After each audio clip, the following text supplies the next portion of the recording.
Yeah, let's unpack this. Imagine your absolute favorite scoop of ice cream. Is it that rich, dark chocolate, maybe a bright, fruity strawberry, or perhaps that distinctive, earthy pistachio? Okay, now hold that thought. What if that simple, perfect scoop could, well, so much more than just taste? What if it was an entirely new sensory adventure? That's the really fascinating question we're diving into today.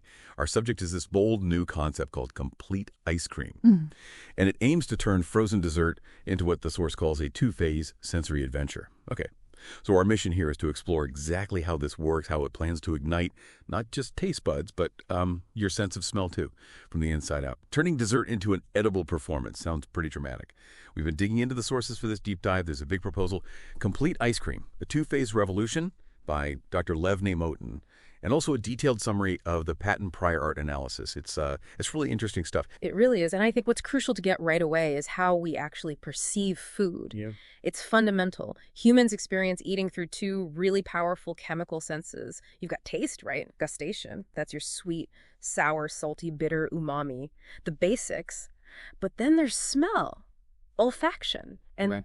that can detect, literally thousands of different volatile compounds. It's incredibly sensitive. And that's the thing, isn't it? When you think about regular ice cream, most of it really only hits that taste channel, primarily. Aroma often feels like a side effect, an afterthought, almost. So if smell is such a huge part of flavor overall, why hasn't ice cream really been designed to, use that intentionally before now? Yeah, that's a great point. And if you look wider, think about fine dining or wine tasting. In those worlds, the combination of smell and taste is, it's everything. It's meticulously crafted to create something unforgettable, right? So it does make you wonder, why haven't we really applied that same thinking to ice cream? It feels like a missed opportunity for double the pleasure. A double impact, yeah, like that. Yeah. So the potential's huge. Intentionally combining taste and smell, not just leaving aroma to chance, Yeah. making it a much richer experience. Exactly. And when you actually break down what ice cream is, it's not just frozen cream and sugar. It's actually this complex aerated emulsion. It has two really distinct parts. You've got the solid phase, that's the frozen cream, the sugar stabilizers, gives it body. Right. And then there's the gaseous phase, Right. which in normal ice cream, that's just air bubbles, right? Micro bubbles of air, maybe another gas sometimes. That gives it the lightness, the smoothness, the structure we like. But this is where complete ice cream flips the script. This is the core innovation, exactly. The big idea is stop thinking of those gas bubbles as just empty space, just air. Instead, make them carriers of aromatic magic. Infuse them with fragrant, food-grade, volatile compounds. Wow. So the bubbles themselves carry the scent. Precisely. And this promises a dessert that doesn't just taste amazing, it smells amazing too, but from the inside out as you eat it. It's designed, they say, to be a chilled, creamy, melt-in-your-mouth symphony of taste and aroma. Okay, that sounds incredible. But how does that actually work? How do they make that happen? The core mechanism, you said, is infusing the gas phase and creating these tiny micro-aroma capsules. And for these capsules, these little bubbles, to actually work, they've got some really specific jobs to do. They have to stay stable when everything's frozen solid. That's key. But then they absolutely must release their aroma payload precisely when you're eating, right as the ice cream melts in your mouth. So you get that flavor trigger through both your mouth and your nose simultaneously. Okay, so step by step. How do they infuse the aromas to begin with? The source mentions flavor-enriched gas injection. Right. So you start with food-safe gases. Could be air, could be nitrogen, even carbon dioxide. And then you mix these gases with very specific volatile compounds. Think of these as the tiny molecules that give you the smell of, a ripe strawberry or fresh coffee. Things like esters, aldehydes, essential oils. You pick the scent profile, and then you infuse this aroma gas mix into the ice cream base. Using special kit like aerators or maybe vapor chambers, the goal is getting those scents into the gas phase right at the start. Got it. So the gas itself is now carrying the aroma. But then, keeping those bubbles stable, microbubble stabilization. That sounds like a challenge. It is, and it's absolutely critical. If the bubbles break down too early, you lose the effect. So they aim for a specific microbubble size pretty small, like 10 to 200 microns. And to keep the flavor locked inside these gas pockets and stop them collapsing during freezing or when it's stored, they use special food-grade emulsifiers and stabilizers. Things like mono or diglycerides, polysorbates. They act like scaffolding, basically, building strong walls around that aroma trapped in the gas. Okay, that makes sense. Scaffolding for smells. And then the final piece, bringing it all together. Phase integration and controlled release. This sounds like where the magic really happens for the person eating it. Exactly. This is where it delivers that dual sensory punch. It's absolutely crucial that these aroma compounds are stable while frozen, but also highly volatile, meaning they turn back into a gas easily right at mouth temperature. So around 30 to 37 degrees Celsius, this lets them release into what scientists call the retronasal cavity. Ah, okay, so retronasal. That's not just smelling it before you eat, but the aroma going up into your nose from the back of your throat while you're eating. That's exactly it. It's a much deeper, more integrated flavor experience. You get the taste on your tongue and this wave of aroma hitting your olfactory system from behind. Synchronizing that release with the melting rate is key. You want that perfect harmony for the maximum sensory impact. Wow. Okay, so why does all this technical stuff matter? I mean, beyond just sounding cool and delicious, what are the real benefits here? The main one seems obvious. The multisensory delight.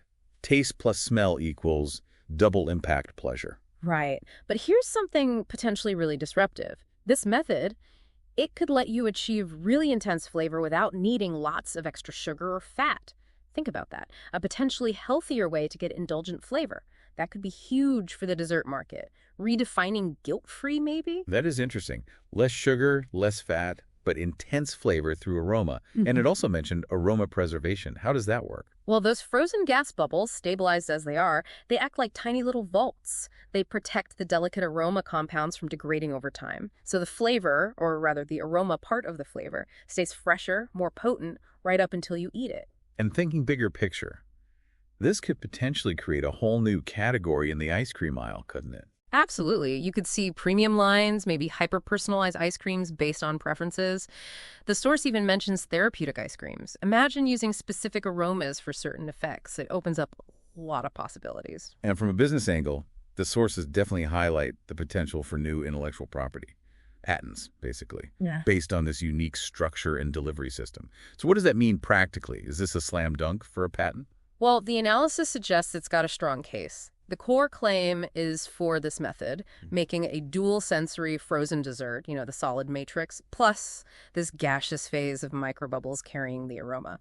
And the key is delivering that smell stimulation via the retronasal pathway while you eat, enhancing the whole journey. And crucially, it applies broadly: dairy, non-dairy ice creams, frozen yogurts, sorbets. And the patent review summary.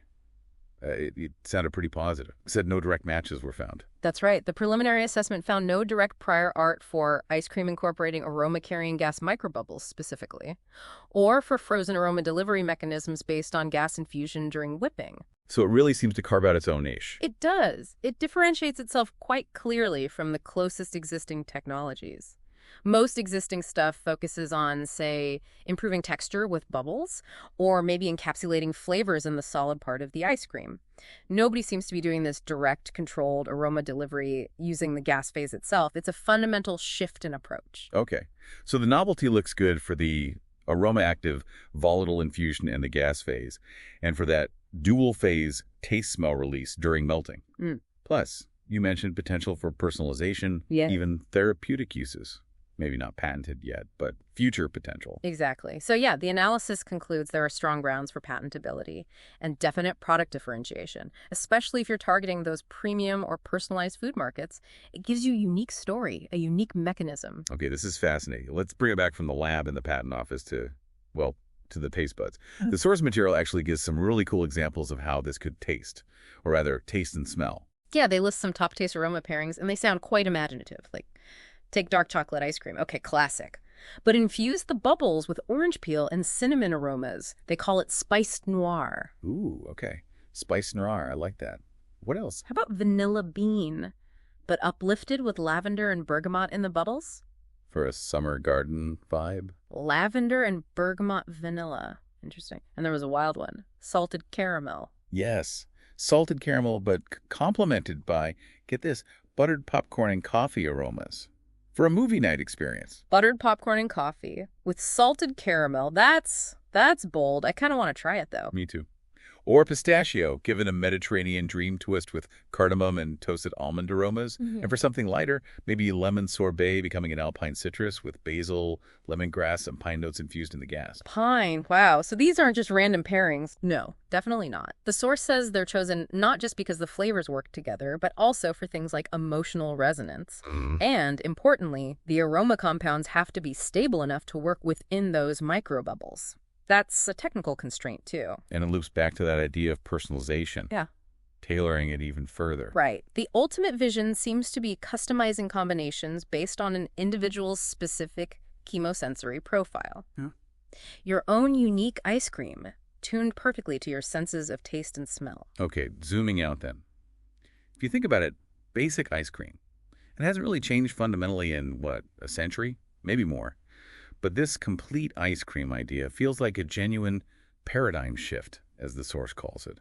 It's dessert, designed not just for the tongue, but, well, for the nose, the brain, the emotions, too. Absolutely. It's not presented as just a gimmick. It's science meeting sensory delight, really unlocking a deeper experience from something we think is simple, like a scoop of ice cream. Right. It really makes you think. It does, and maybe the final thought to leave everyone with is this. If something as familiar as ice cream can be reimagined so profoundly, what other everyday experiences might be waiting for a similar transformation?